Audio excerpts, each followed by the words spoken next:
mabuhay, mayong udto sa tanan akong followers, viewers, and supporters. This is Alexi Fernandez from Davao City.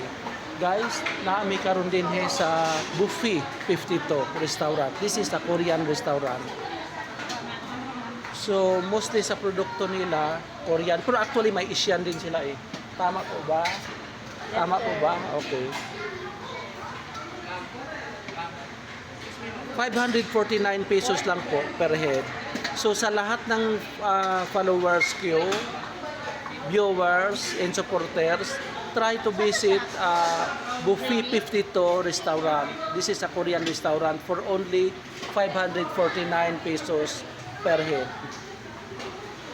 Damis lang food.